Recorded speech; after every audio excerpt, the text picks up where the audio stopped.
بسم اللہ الرحمن الرحیم۔ السلام علیکم دوستوں، ویلکم ٹو سیریز ٹوڈے۔ دوستوں میں ہوں آپ کو آسٹریلیا اور صدر ابھا کے حوالے سے ایک نئے اپڈیٹ کے ساتھ آپ لوگوں کی خدمت میں حاضر ہوں۔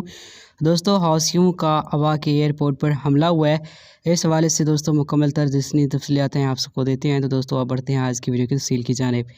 اتحادی افواج نے کہا ہے کہ حوثیوں کے حملے میں ابھا ایئرپورٹ پر مسافر طیارے کو لگنے والی آگ پر قابو پا لیا گیا ہے۔ اتحادی افواج کے ترجمان بریگیڈیئر ترکی المالکی کے مطابق ہم حوثیوں کے خطرات سے عام شہریوں کو محفوظ رکھنے کے لیے تمام ضروری اقدامات کر رہے ہیں۔ اس سے پہلے سعودی سرکاری ٹی وی کے مطابق بدھ کی صبح اتحادی افواج نے جنوبی سعودی عرب میں ایرانی حمایت یافتہ گروہ حوثیوں کے 2 مسلح ڈرونز مار گرائے، جبکہ ترکی المالکی نے اپنے بیان میں بتایا کہ حملے میں عام شہریوں اور شہری تنصیبات کو نشانہ بنایا گیا تھا۔ حوثیوں کے ان حملے پر سیاسی مبصر حمدان الشہری نے عرب نیوز سے بات کرتے ہوئے کہا کہ یہ حوثیوں کی جانب سے پہلا دہشت گرد حملہ نہیں ہے، کیونکہ ہم جانتے ہیں کہ حوثی امن نہیں چاہتے۔ الشہری کے مطابق حملہ اقوام متحدہ کے خصوصی سفیر برائے یمن مارٹن گریفٹ کے دورہ تہران کے کچھ ہی دن بعد کیا گیا ہے۔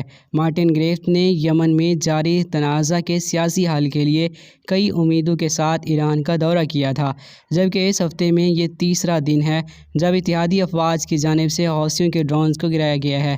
تجزیہ کار حمدان الشہری کے مطابق حوثیوں سے مذاکرات کا کوئی امکان نہیں ہے، اور ہم نے بائیڈن انتظامیہ سے بھی کہا کہ انہیں دہشت گردوں کی فہرست میں برقرار رکھیں۔